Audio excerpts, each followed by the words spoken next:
The Verdure House, designed by Studio Avana, is located in Bandung, Indonesia.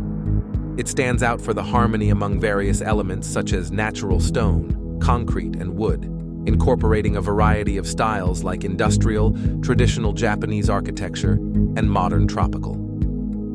Its design takes a unique approach, creating two massive buildings. Since the residents belong to different generations, the mass separation concept of this house caters to their various needs. Despite being separated, the Verdure House is designed to allow a strong connection through various openings that serve as meeting points. The house has 3 levels, 2 above ground and 1 underground. The basement is used for an entertainment area, while the 2 above-ground floors support various private and public activities for the residents.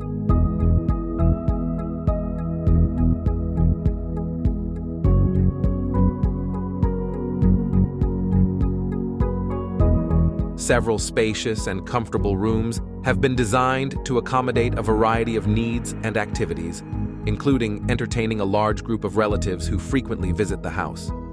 Entertainment area, woodworking studio, garage, 4 bedrooms, multiple bathrooms, Japanese-style pantry, barbecue area, and a gym are among the facilities. All these rooms are connected by large openings.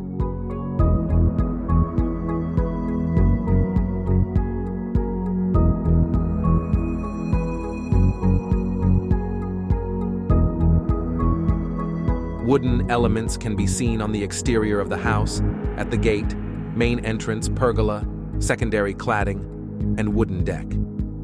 The wooden element in the secondary cladding serves a dual purpose as a direct barrier to sunlight that can be opened and closed based on the need for air circulation. Inside, wooden elements are installed to cover the walls, conveying a sense of warmth in spaces like the living room, family room, and various bedrooms.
The garden area and the distribution of various plants give this house a green space representing 40% of the total land area, giving rise to the name Verdure House.